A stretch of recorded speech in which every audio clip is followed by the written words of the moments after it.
네. 그러면 이번에는 어쨌든 내년도 그 전망을 현재 상황에서는 이제 좋게 보셨는데 그래도 우리가 이제 좀 짚어봐야 되는 리스크 요인들도 있지 않습니까? 위험 요소들 어떠한 것들이 있는지 한번 점검을 한번 해주시죠. 예, 내년도 이제 세계 경제와 관련해서 지금 우리 한국에 대한 주식시장을 우리가 판단하지만은 우리 주식시장을 판단할 때는 어쩔 수 없이 세계 경제를 봐야 됩니다. 말씀드린 대로 전체 상장 기업 매출과 이익에 차지하는 수출의 비중이 워낙 압도적이다 보니까 그걸 좌우하는 것은 내수 요인이 아니라 수출 세계 경제 여건이고요. 그런 측면에서 놓고 본다면은 내년도 조금 우리가 지금 점검해야 할 포인트들은 몇 가지가 있습니다. 첫 번째 이제 당장 올 동절기와 내년 봄까지는 지금 우리가 기대를 가지고 가고 있지만은 현실이 너무나 아주 혹독해지면은 그 기대가 조금 약화될 수 있기 때문에 그런 것과 관련해서 그나마 봉쇄 조치를 통해 가지고 코로나19가 좀 진정될 수 있을 것인지 부분적인 봉쇄 정책을 통해서라도 아니면은 결국 코로나19가 이번 겨울에 진정이 각 나라에서 이게 꺾이지 않아가지고 어쩔 수 없이 우리가 봄에 했던 것처럼 전면적인 경제 봉쇄를 단행을 해서 다시 한번 경제가 충격을 받는 그런 모습이 나타날 것인지 이게 이제 첫 번째 글로벌 쪽에서는 먼저 우리가 당장 조금 단기적으로 내년 봄까지 첫 번째 점검을 해야 되고요. 두 번째는 역시 지금 가장 화두라고 할 수 있는 미 의회의 경기 부양 정책이 타결될 것인지 타결되지 않을 것인지가 굉장히 중요합니다. 뒤에 조금 더 자세하게 말씀드릴 기회가 있겠지만은 지금 미국의 상황은 상당히 조금 심각하거든요. 미국 경제를 보는 것은 아주 쉽습니다. 왜냐하면은 우리는 GDP에서 민간 소비가 차지하는 비중이 50%인데 네. 우리가 언론에서 많이 봤듯이 미국은 70%이기 때문에 미국 경제가 잘 되냐 못 되냐는 민간 소비가 좋아지느냐 안 좋아지느냐고요. 소비는 우리가 쉽게 보듯이 소득이 뒷받침되느냐 안 되느냐인데 지금 미국의 소득이 개인들이 소비할 수 있는 소득이 지난 봄에 부양 정책을 통해 가지고 그 돈 쌓아둔 저축으로 아직까지 소비는 하고 있지만은 이게 올해 12월 26일이면 다 끝나기 때문에 만약에 부양 정책이 통과되지 않으면은 당장 내년 이제 연초에 굉장히 미국 소비 경기가 무너지면서 우리가 이중 침체라고 얘기하는 WDB라고 얘기하는 게 현실화 될 수 있으니까 이 부양 정책이 어떻게 될 것인지를 두 번째 체크해야 되고요.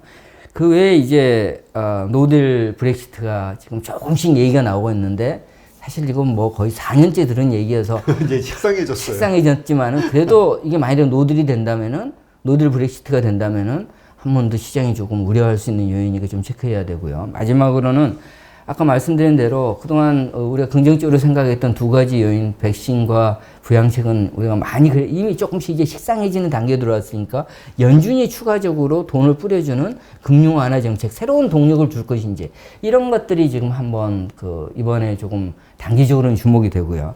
역시 이제 장기적으로는 그동안 우리가 말씀을 나눴던 백신이 정말 효과를 발휘해야 할지 내년도 이제 여름 가서 우리가 확인해야 되는 것은 두 번째는 제일 중요한 그렇게 해서 만약 백신이 효과를 발휘해서 경제가 좋아지면은 미 연준이 계속해서 금융 완화할지 아니면 생각보다 빨리 긴축을 선언을 할지 이런 부분의 핵심에 대한 문제.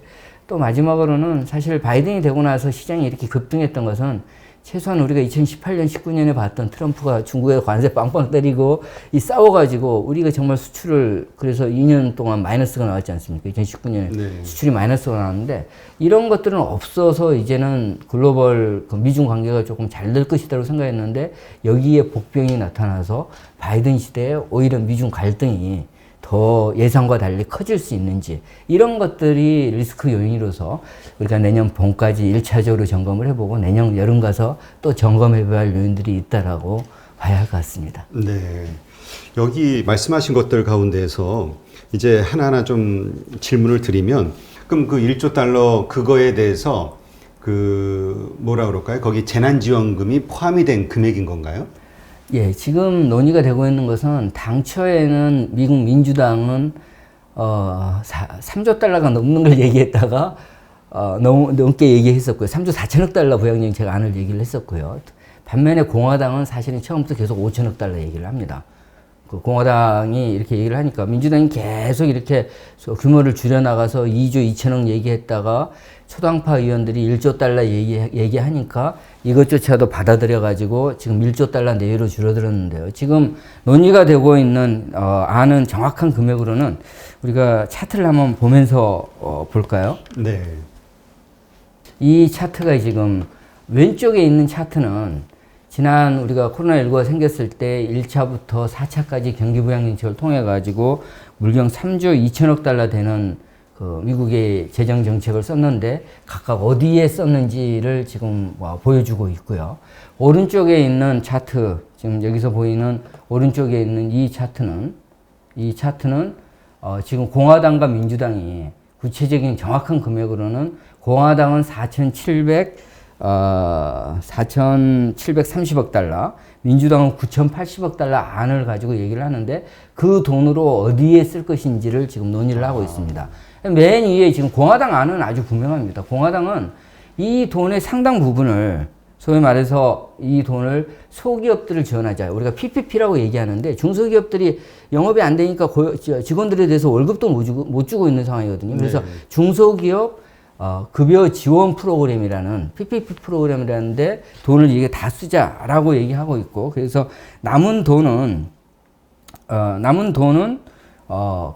지난 1차부터 5차까지, 4차까지 부양정책 가운데서 쓰고 남은 돈으로 이제 실업자들을 지원해서, 근데 그것도 주당 300달러 정도 주고, 그것도 내년 1월 말까지만 주자. 그러니까 굉장히 소극적인 아닌 거죠. 네. 현금 지급 같은 것은 포함이 안 돼 있고요. 이 안 강하게 이걸 얘기를 하고 있고, 지금 민주당은 조금 이제 다르죠. 소기업도 지원을 해야 되지만은 반면에 이제 실업자 지원책도 내년 세게. 3월까지는 주자라고 얘기를 하고 있고요. 그 다음에 제일 중요한 차이점이 이 지금 문제가 되고 있는 게 이 주와 지역 정부, 지방 정부들 이쪽에 이제 자금을 주자라는 게 민주당이 아닙니다. 왜냐면 지금 주정부나 지방 정부들이 이 돈이 세수는 안 거치고 써야 되니까 연방정부의 디폴트 이전에 지금 주와 지방정부들이 다 지금 돈이 없어가지고 거기는 다 이제 선생님이랄지 경찰이랄지 그런 것을 주에서 예산을 가지고 하는데 이 사람들 다 자르고 있거든요. 그러니까 지금 미국의 고용을 보면은 학교 관련, 교육 관련 공공 부분의 그 취업자들이 굉장히 감원이 크게 나오고 있습니다. 그러니까 여기에 주자 그러는 건데 이 트럼프부터 포함해가지고 공화당은 그렇게 하면은 지금 민주당이 주지사로 있는 지역에다가 얘네들 돈을 다 줄 거 아니냐. 그러니 이거는 죽어도 못 주겠다라고 해서 지금 지방 정부의 이 재정 정책 투여하는 것을 공화당은 반대하고 있는 상태고요. 네. 반면에 지금 공화당은 또 주장하는 게 하나가 있습니다. 뭐냐면은 코로나19에 대해서 이런저런 일이 생기면은 이제 미국은 소송이 많다 보니까 기업들에게 그 코로나19 관련해서 소송을 진행하는 게 있는데 이거에 대해서 면책을 시켜주자. 소위 말해서 책임보호 조항이라는 것을 기업들의 책임보호 면책 특권을 주는 코로나19에 대한 면책을 주는 책임보호 조항을 이걸 꼭 삽입을 하자. 해가지고 지금 이거는 근데 민주당은 죽어도 못 받아주겠다. 그래서 공화당은 민주당이 얘기하는 주정부 지원을 못 받겠다. 그리고 이제 그 민주당은 공화당이 얘기하는 책임보호 조항을 못 받겠다 그래가지고 소위 말해서 이 초당파 의원들이 얘기하는 이 9천억 달러 내에 이것조차도 지금 합의가 안 되고 있는데 가장 최근에는 그러니까 이제 초당파 의원들이 다시 얘기를 했죠. 그러면은 그 난항을 겪고 있는 주정부 지원과 이 책임보호 조항은 따로 법으로 만들고 주정부에 들어가는 1,600달러, 억 달러 정도를 뺀 나머지 금액만 가지고 소위 말해서 소기업 지원이나 이 실업자 지원하는 것에 대해서만 한 7천억 달러 정도의 부양책을 만들어가지고 먼저 이것부터 같이 통과를 시키자라고 얘기를 했는데 사실은 이거를 우리가 그 미국 상원 공화당 원내대표인 그 원내대표가 이거를 이제 얘기를 주로 많이 했습니다. 근데 이거를 하원 민주당 원내대표인 낸시 펠로시가 이걸 거부를 했는데 지금 통합당에서 이렇게 얘기했는데 지금은 잘하면은 연내에 될 수도 있을 것 같습니다. 왜냐면은 정권이 바뀌었잖아요, 지금. 그렇죠. 다음번에 이제, 우리 바이든 대통령이 들어서게 되는데, 그 전에 경제가 너무 무너지면은, 지금 트럼프가 대통령이지만은 바이든도 힘들어지니까, 바이든은 일단 작은 거라도 먼저 통과시키자라고 이렇게 얘기를 하는데, 그래서 좀 받아들일 여지가 있는데, 그래서 제가 주목하고 있는 것은 두 가지입니다. 한 가지는 초당파 의원이 말씀드린 대로 지역정부, 주정부 지원하는 것을 뺀 한 7,600억 달러 정도의 부양 법안을 통과시키자라고 얘기했는데 여전히 공화당은 지금 이 4,780억 달러를 얘기하고 있는데 이 그 합의를 해서 연내 합의가 이루어졌을 때 연내 합의가 이루어질 것인지도 첫 번째 좀 봐야 되고 두 번째는 그 규모가 어떻게 될지 제가 굉장히 그동안 봤던 것은 공화당이 무섭더라고요. 왜 무섭냐면은 지난 오바마가 2009년도부터 이제 2008년 말에 대선에 당선돼 가지고 8년 동안 대통령을 했는데 처음 2년 동안은 의회 상원과 하원을 민주당이 다 차지하고 있었기 때문에 오바마가 원하는 대로 당시 이제 글로벌 금융위기에서 벗어나는 데 있어서 정부 쪽에서 원하는 정책들 다 이루어냈는데 그 다음에 이제 2010년도 11월에 있는 중간 선거에서 상원과 하원을 뺏기거든요, 공화당에. 네. 대통령만 오바마이지 의회 권력을 뺏기게 되니까 이 오바마가 그 당시 경제가 안 좋아지면서 부양책을 쓰자라고 그렇게 의회에 나가서 연설을 하고 해도 공화당은 절대 화내거나 그러지도 않습니다. 조용히 듣지만은 중요한 것은 표 찍을 때 부결을 시켜버리니까 하나도 안 됐죠. 대표적인 사례가 2011년 8월 3일에 있었던 그때 이제 국가부채 한도 늘리는 것을 공화당이 반대해가지고 S&P에서 신용평가사인 S&P사에서 미국의 국가신용등급을 트리플 A에서 A 플러스 2 플러스로 이렇게 강등을 시키면서 그때 이제 2011년 8월 달에 전 세계 주식시장이 한 달 동안 완전히 무너졌었는데 그런 사례를 보여줬듯이 공화당은 본래 민주당과 공화당은 다르거든요. 민주당은 큰 정부를 지향해서 많이 걷고 많이 쓰자는 미국의 정부 성향을 가지고 있고요. 공화당은 작은 정부가 있기 때문에 적게 걷고 덜 쓰자라는 그리고 이제 재정 수지랄지 이런 것들을 굉장히 재정 안정성, 재정 건전성 이런 것들을 굉장히 중요하다 보니까 만일에 이번에 이제 경기 부양 정책에서 공화당이 이런 만일에 5천억 달러를 계속 고수하게 돼서 이거를 마지못해서 민주당이 받아들여서 이게 연내 합의다라고 얘기를 하면은 처음에는 조금 환호할 수 있을 것 같은데 앞으로 바이든 2년 동안이 눈에 보이거든요. 1월 5일에 있는 조지아주 상원의원 선거 두 자리 남은 것에서 민주당이 두 석을 다 이기지 못해서 혹시 상원을 공화당이 가져가게 되면은 앞으로 바이든 2년 동안은 공화당이 민주당 바이든 정부가 원하는 부양정책은 하나도 선거 안 될 것이다. 이런 어떤 기시감을 주기 때문에 이런 것들을 조금 염두에 두면서 말씀하신 이 부양정책은 조금 지켜볼 필요가 있지 않는가 그렇게 보여집니다. 그러니까 이제 이게 미국의 정치 제도에 의한 정치 리스크로 봐야 되는 건데 그러니까 공화당 측에서도 분명히 자신들은 그렇게 하는 것이 미국 경기를 위해서 도움이 된다라는 확신으로 하는 거겠죠? 단순한 정쟁이 아니라? 굉장히 강하죠. 그게 단순히 이번에 상대방 정권에 대해서 무조건 반대하는 게 아니라 지난 200년 가까운 이 미국 정당 역사에서 민주당과 공화당이 보여온 큰 속성 하에서 일을 하는 거기 때문에 물론 국가적인 위기가 생기면은 미국 같은 경우는 민주당과 공화당이 다 합심해서 하는 트럼프 때 약간 조금 힘들어지긴 했지만은 그래도 전체적으로 놓고 보면은 합심을 하지만은 평상시일 때는 자기만들의 색깔을 보이고 정책들을 펴는 거기 때문에 그걸 정쟁이다라고 표현하는 것은 저는 그렇게는 동의하지는 않습니다. 네. 근데 이제 그 긍정적으로 보시는 분들은 공화당이 그렇게 됐을 때 또 주식 시장에서 금융 시장에서 두려워하는 것 중에 하나가 그 바이든 정부가 그 법인세 인상이라든가 여러 가지 세제와 관련된 정책들 이거에서도 거부를 할 수 있는 힘이 공화당 쪽에 있지 않느냐. 그러면 안 좋은 거 하나 있는 대신 또 좋은 것도 하나 생기는 거 아니냐라고 생각하는 분들도 있더라고요.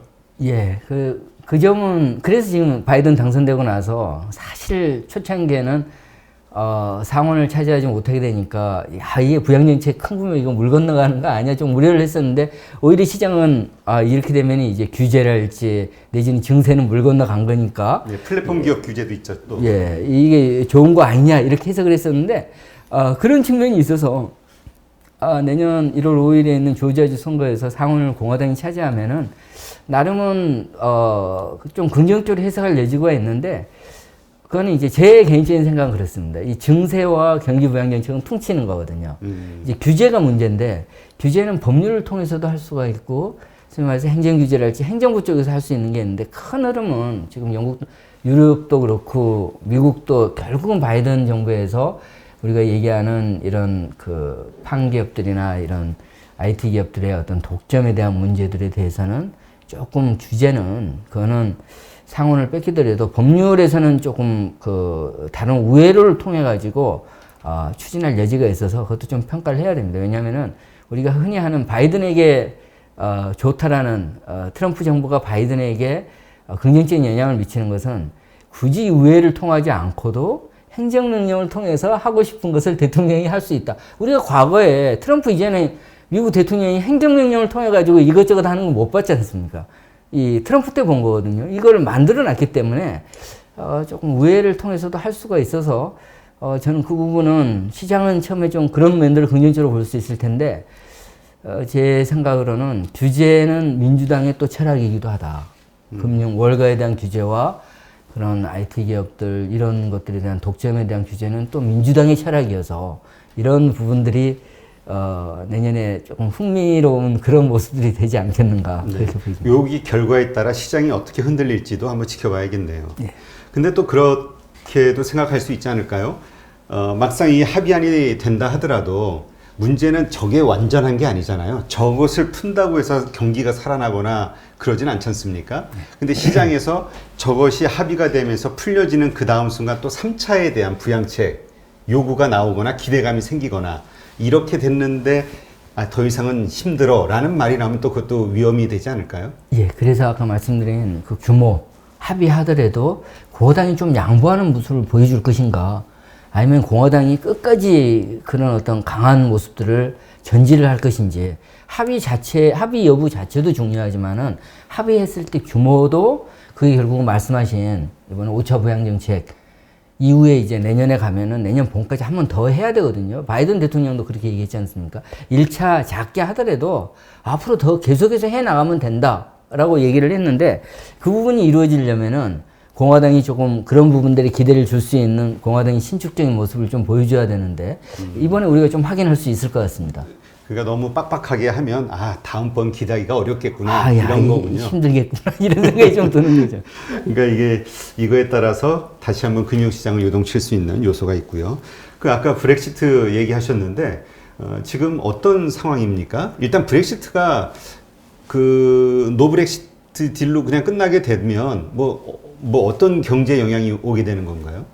지금까지 여러 가지 문제가 생기겠죠. 왜냐하면은 영국과 이 유로존 국가들이 서로 지금까지 우리가 그 EU 안 체제에 있었을 때는 유로존 안 체제에 있었을 때는 서로 무관세라는 거잖아요. 가장 큰 거는. 근데 이제는 완전히 다른 나라가 돼서 무역 협상을 하지 않으면 서로 관세를 물려줘야 되기 때문에 지금까지는 무관세이기 때문에 같은 우리가 뭐 서울에서 경기도 넘어가듯이 아무런 절차 없이 화물들이 수출입 물자들이 국경을 넘어서 왔다 갔다 할 수 있었는데 다 통관을 통해서 이렇게 가야 되니까 아무래도 이제 양국의 교역이 어려워진다라는 그런 측면이 한 가지 있고요. 그거 외에도 이제 사람들이 지금 이주의 자유도 서로 간에 뭐 큰 비자도 없이 국경을 통과했는데 이제는 이 부분도 다 연결이 돼야 되고 모든 부분에서 이제는 완전히 국경이 새로 생기는 경제에 있어서는 국경이 없었었는데 국경이 생기기 때문에 경제 활동들이 좀 위축이 될 것이다. 그런 어떤 기본적인 속성이 있고요.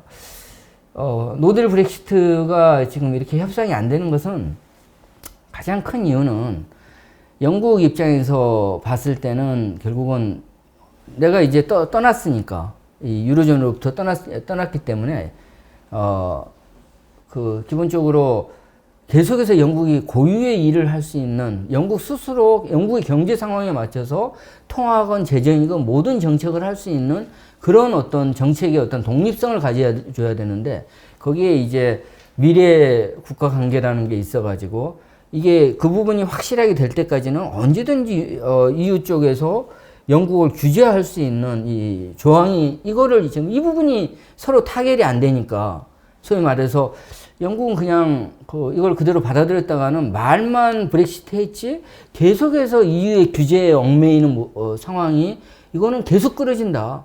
라는 어떤 불안감을 가지고 있으니까 그럴 바에는 협상 못 하겠다. 너희들 브렉시트 하겠다. 라고 얘기를 하는 거고요. EU 쪽에서는 하려면 해라. 그럼 니네들도 불편할 거니까 우리는 니네들 똑같이 다른 나라처럼 대우하겠다.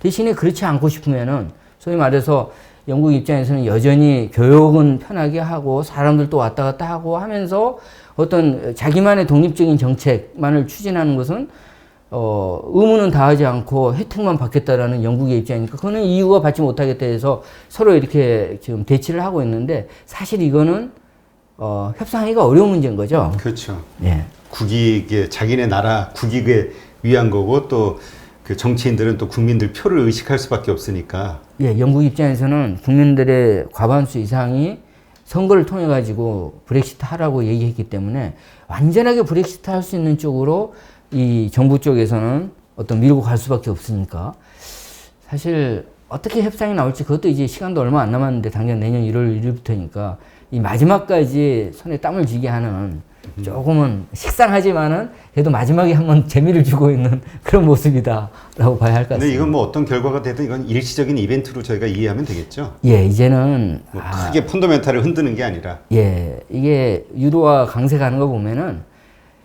나름 재밌는 이슈긴 하지만은 금융시장에서는 이건 식상할 때도 식상하다. 이제 잊어도 안 봐도 되겠다. 니네들끼리 싸워라라는 문제가 된 것 같습니다. 지금 환율 말씀하셨으니까 지금 달러 인덱스가 90선까지 내려왔고 우리도 지금 원화 강세가 아주 강하잖아요. 1,100원대도 무너졌고 이 달러의 약세 이것이 뭐 기조적으로 좀 장기화될 것으로 보는 분들이 많던데요. 이게 미국 경제 혹은 뭐 세계 경제에도 도움이 되는 현상인 건가요?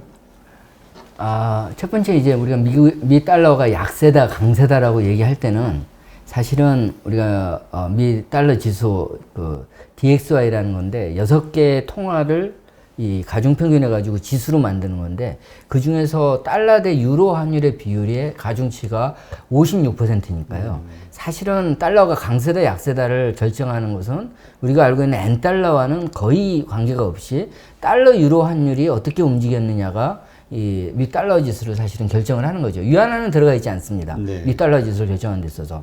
그래서 이제 결국은 미 달러의 강세 약세는 미국과 유로존에 있어서 환율의 방향을 결정하는 미국과 유로존의 펀더멘털의 힘이 어떻게 되느냐 하는 건데 우리가 이 조금 차트가 다시 차트를 하나 보면서 달러에 대한 달러의 특성이 미국과 유로존의 펀더멘털 요인도 있는데 또 한 가지 아주 중요한 결정 요인이 있는데 그 부분을 보면서 한번 말씀을 드리겠습니다. 네.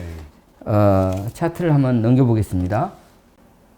이 차트입니다. 이게 이제 우리가 달러화 하면은 우리가 흔히 얘기할 때 우리나라 조금 지정학적 불안이 커지면은 사람들이 쉽게 얘기할 때 미 달러나 금을 좀 사야겠어 네, 안전자산. 라고 얘기를 하지 않습니까?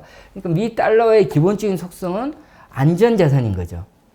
어려워지면은 미 달러가 강세로 가고 좋아지면은 이제는 안전자산을 가질 필요가 없기 때문에 달러가 약세로 가니까 그 결과가 어떻게 되냐면은 이 차트에서 나온 것처럼 이 세계 산업 생산이라고 하면은 세계 경기를 대표하는 지표라고 할 수 있지 않겠습니까? 네. 그것과 미 달러 지수의 관계를 보면은 이게 지금 같이 움직이죠. 네. 거의 비슷하게 움직이는데 이 오른쪽에 있는 미 달러 지수를 역계열 축을 반대로 그렸으니까 이 검정색, 파란색으로 그려진 게 올라가면 달러와 약세고요. 떨어지면 달러와 강세입니다. 지금 이 그림에서. 소위 말해서 검정색으로 그려진 세계 경제가 안 좋아질 때는 이게 파란색으로 그려진 게 같이 떨어지면서 달러가 강세가 되고요. 세계 경제가 좋아지면은 이게 올라가면서 달러가 약세가 되는. 소위 말해서 우리가 그걸 이제 경제 용어로는 세계 경제 순환의 역순환의 관계를 가지고 있다. 카운터 시클리컬한 통화다라고 이렇게 얘기를 하는데요. 그러니까 미 달러를 결정하는 또 한 가지 요인은 세계 경제가 좋아질 것인가 나빠질 것인가. 그러니까 지금 뻔한 거죠. 내년도 세계 경제에 대한 기대가 강해지니까 좋아질 것이라는 기대가 강해지니까 안전자산에 대한 수요가 떨어지면서 그거는 결국은 미 달러화를 살 필요가 없으니까 달러를 팔면서 달러가 약세로 가고 있으니까 이 두 가지 요인 결과적으로 주식과 마찬가지로 지금까지 강하게 끌어왔던 그런 내년도 세계 경제에 대한 기대가 내년에도 계속 유효하면은 달러와 약세가 계속 갈 거고요. 반대로 이제 이게 흔들림이 생기면은 달러와 약세 기조가 반전될 수 있는데 저희들은 이제 첫 번째 내년도 그런 측면에서 봤을 때 내년도 달러와 약세가 계속 될 수 있다라는 게 일반적인 기대고요. 네. 두 번째 말씀드린 대로 미 달러 지수를 결정하는 것은 미국과 유로존의 관계. 미국의 경제 성장이 더 강할지, 유로존의 경제 성장이 더 강할지, 미국과 유로존의 경제 성장의 차이. 두 번째는 미국과 유로존 중앙은행, 우리가 패드와 ECB라고 얘기하는 두 중앙은행이 어느 쪽이 더 완화적인 통화 정책을 쓸 것인지. 근데 이 부분을 놓고 보면은 사실은 달러 약세를 지지하지 않습니다. 유로존보다는 미국의 경제가 그래도 낫고요. 지금 금융 완화, 돈을 푸는 강도를 보더라도 연준보다는 ECB가 더 돈을 많이 풀고 있거든요. 이런 것들을 놓고 봤을 때 지금 그 미국과 유로존의 관계는 달러와 약세를 조금 이제는 멈춰주고 있는 상황인데 워낙 전자인 세계 경제가 좋아질 거라는 위험자산 선호가 강해지다 보니까 지금 미 달러와 약세가 전개되고 있는 상황이다. 그래서 말씀드린 대로 그 첫 번째 지금 워낙 지배적으로 작용하고 있는 이 요인이 내년에 어떻게 될 것인가를 먼저 보고요. 저희들이 생각하는 것은 아까도 말씀드렸지만은 내년도 여름 지나면은 연준이 돈 푸는 거, 자산 매입하는 정도를 좀 줄인다라고 선제 가이던스를 예고하든지 아니면 실제로 줄일 수 있는 위험이 있는 거거든요. 이 말은 뭐냐면은 내년에 미 연준의 통화 정책이 약간 긴축으로 갈 수 있다는 거죠. 그 소리는 미 연준이 긴축을 하게 되면은 미국의 시장금리, 국채금리가 올라가면서 미 달러가 강세로 가는 요인이 되는 거죠. 아까 본 우리가 하반기에 위험자산 선호와 관련된 여러 가지 우리가 체크해야 할 요인들과 더불어서 이런 정책들조차도 미 연준과 ECB의 어떤 통화 완화 정책, 통화 정책의 차이에 있어서도 내년도 하반기가 되면은 내년도 상반기까지는 미 달러 약세 기조가 추세적으로 유효해 보이지만은 내년 여름이 지나면서부터는 미 달러가 강세로 반영될 수 있는 위험도 있으니까 그런 것들이 다 주식시장에도 미치는 시사점은 마찬가지로 내년도 상반기까지는 크게 걱정하지 말고 우리가 주식시장에 긍정적으로 접근을 해보지만은 내년도 여름 가서는 한번 좀 쉬고 다시 한번 평가를 해봅시다 라는 그런 판단들을 환율 쪽에서도 하나의 요인으로서 제공을 하고 있는 거죠. 네. 그러니까 환율이 추가적으로 하락하거나 했을 때 주식시장도 분명히 흔들릴 수밖에 없는 거로 우리가 이해를 해야겠네요. 예, 지금으로서는 미 달러 지수 약세가 계속 이어진다면은 이머징으로 돈이 들어오고 말씀드린 대로 한국 시장에 대해서 외국인들이 계속 긍정적으로 가져갈 거니까 크게 걱정하지 않아도 된다. 주식시장이 지금 많이 올랐지만은 그래도 큰 조정 없이 저점이 앞으로도 조금 더 높아질 수 있는 모습인데 반대로 이제 아까 말씀드린 요인들이 나오면서 미 달러 약세가 이제는 더 이상 안 갈 거라는 얘기가 나오게 되면은 주식시장에서 이걸 하나의 신호로 보고 조금 체크하는 중요한 시그널이 된다라고 생각을 해야 할 것 같습니다. 네. 근데 이 환율이 지금 우리 뭐 일각에서는 900원대도 뭐 이야기하고 그러지 않습니까? 이게 환율이 그러니까 원화 강세가 되기 때문에 달러 그 캐리 트레이드 이러한 자금들이 많이 들어온다라는 것을 기대할 수도 있지만 많이 내려가게 되면 우리의 수출 기업들의 이익률에 관계가 있기 때문에 펀더멘탈이 상하는 것이 되고 오히려 외국인 투자가 스톱될 수도 있다 이런 얘기도 있던데요. 예, 이제 그거는 이제 우리가 현상에서는 달러와 약세, 이머징으로 자금 유입, 그래서 한국 원달러 환율은 하락하지만은 한국에 대한 기대가 그렇게 달러 지수가 약하는 그 배경이 됐던 세계 경제 회복에 대한 기대가 우리의 수출 물량 증가를 기대를 낳으면서 전체적으로 달러와 약세, 원달러 환율의 하락과 주가의 상승은 현재로서는 같이 가는 거죠. 근데 그 다음에 이제 문제가 속도와 레벨의 문제가 있는 거죠. 지금 한 4개월 사이에 원달러 환율이 10% 떨어졌고요. 만일에 이 기조가 계속 가게 된다면은 그래서 원달러 환율이 말씀하신 대로 1,000원 밑으로 가는 그런 상황이 나오게 되면은 지금 우리 수출 기업들은 달러로 우리가 그 재무제표를 평가하는 게 아니라 원화로 평가를 하니까 이 원달러 환율이 하락하면은 전체 원화표시 수출 매출액이 줄어들게 되고 기업 이익이 줄게 되니까 지금은 좋지만은 이 원달러 환율의 하락폭이 너무 가파르고 그 레벨이 아주 많이 내려가게 되면은 나중에 주가 하락, 기업 이익 악화에 의해서 외국인들이 나갈 수 있는 충분한 동력이 되는데요.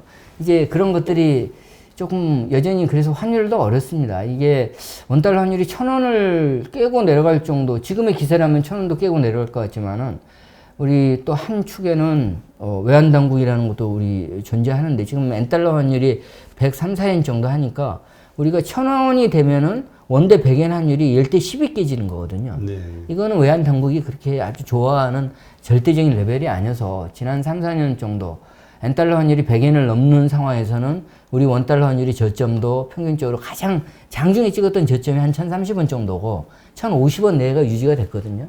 그러니까 1차적으로는 원화의 강세가 좀 이어지겠지만은 원달러 환율이 1,050원 선에서 지켜지면 그 소리는 이제는 지금까지 하락 속도에 비해서는 상당 부분 하락이 진정되는 약하게 가는 그런 모습들이 나온다면은 아마 수출 기업들이 조금 타격은 받겠지만은 외국인들은 그 환 쪽에서 우리 수출 기업들의 이익 악화보다는 전체적으로 세계 경제가 좋아지면서 물량이 늘어난 쪽도 한쪽에선 생각을 하니까 당장 크게 영향을 받지는 않을 거고요.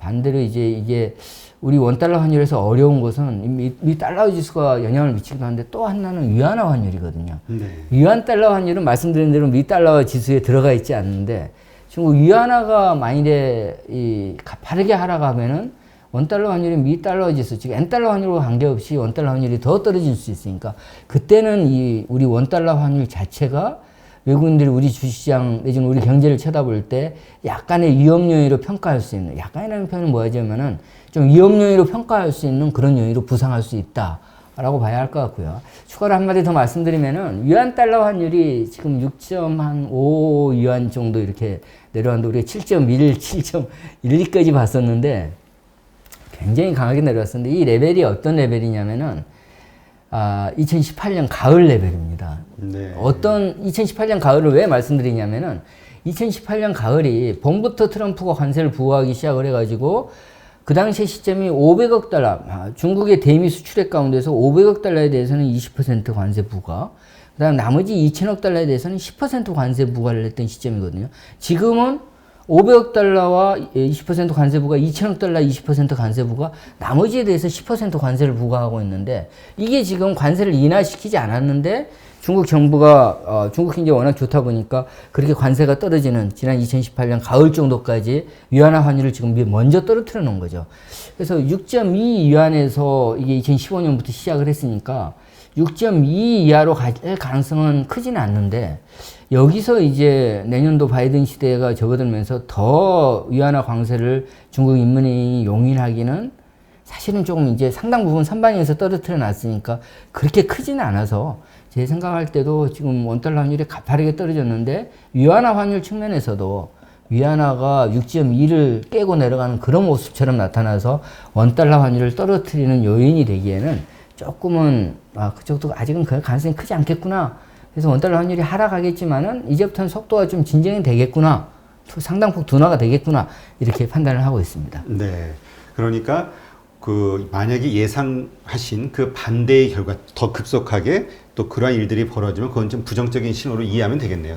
예. 지금 원달러 환율이 추가로 크게 떨어지면은 외국인들이 팔고 나오고 싶은 욕심이 굉장히 생기는 거죠. 예를 들어서 1,000원 밑에 아주 극단적으로 900원 간다라고 생각을 하면은 그동안 주가가 올라서 돈 벌었고요. 이거를 미 달러로 바꿔가지고 나갈 때 환책도 엄청나게 생기니까 이걸 이익을 실현하고 싶은 욕구가 외국인들에게 굉장히 주어지게 되는 거죠. 그렇죠. 그 향후에 더 떨어지기보다는 그러니까 원화가 더 강세가 되기보다는 이제 절하될 확률이 더 높아지니까. 이젠 다 왔다. 이제 이 정도라면은 많이 먹었다.